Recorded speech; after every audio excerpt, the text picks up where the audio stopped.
frequent exposure to serious stressors, harm, trauma, torture, or indiscriminate attacks Our pillar, Jesus Christ.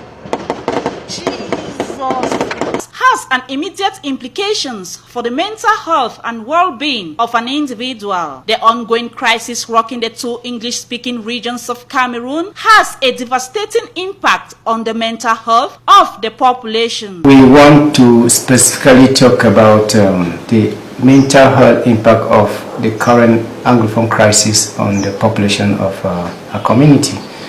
We all understand that this problem has been going on for about three years, 2016 to 2019, and the population is beginning to struggle. So we want to use this opportunity to highlight the impact of this crisis on our children, the parents, and the wider society. To believe that it has. Why I say it has is that take the case where somebody has already built his or her house, and then the house is burnt. Normally, that person should have, I think that person should have a problem with the way he or she thinks now. Okay. Taking into consideration that the person will be thinking of how to do what, how to have money to build a house like that again. It must have an effect on the psychology of that person, the mental. I have lost 3 persons that were so close to my heart, and their death has caused me intense psychological distress and emotional torment. And there was a point where it was difficult for me to catch sleep. You have to spend night thinking. At one point, I felt like I was psychologically imbalanced, like I was going crazy. I even felt like I called a friend of mine who's a student at the university who is psychology, and she has to counsel me. And even now, I'm still haunted with this ugly past, this very devastating things that happened to me. Take a case where your child is killed right before you. Any right-thinking person will not reason again normal. Take a situation where, how do I even put it? Your own father, your own brother, somebody you have been relying on, a breadwinner is taken away. Of course, there must be an effect on that person's way of reasoning. We are not animals. It is an animal that if you take away one of theirs, they will not even take note. It wouldn't mean anything. We are human beings. Looking at the results of the statistics carried out recently by the health sector, Dr. Agui Samuel, a neuropsychiatrist, made it known that there is a drastic increase in the number of mental health reported cases. Over the course of the last 3 years, from the statistics that was gathered last 2 weeks from the district hospital Kumba, the regional hospital Boya, the regional hospital Limbe, and Mines Cameroon, there has been a 4-fold increase in the number of cases of mental health, which means that if averagely we saw 100 patients with mental health before the crisis started, we see 400.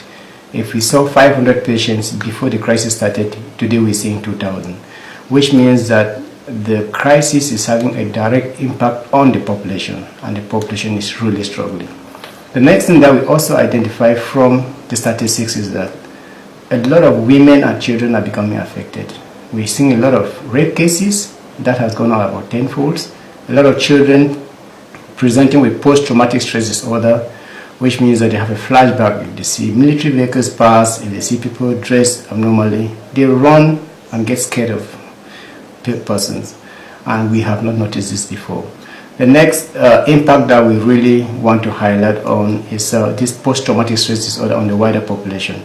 A lot of persons who have had loved ones killed before their eyes, had their houses burned down, they are struggling because they continue to have flashbacks of these traumatic events, and it is beginning to take its toll on them. A lot cannot sleep at night, and a lot are beginning to develop other causes of mental illness like schizophrenia. They are also developing a lot of suicidal ideations because of depression. And finally, the last aspect that we could gather or synthesize from the records that we had is that a lot of the children that we now have, children between 15 and 25 years, there is a more than 400% increase in the number of children who are taking drugs.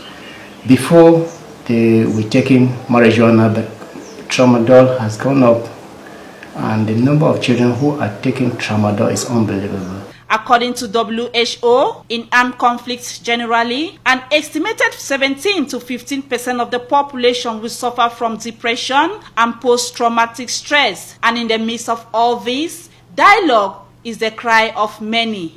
We've been praying, all the talking that has been done, the prayer has been done. This one now is left for the government, because I believe the government of Cameroon has what it takes to put an end to this situation.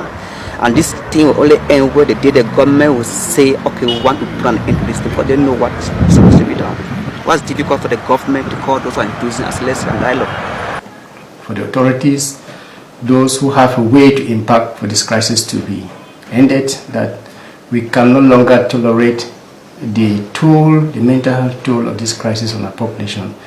And something should be done to address this crisis so that we don't continue from where it is. It's already bad, it's going to get worse before it gets better.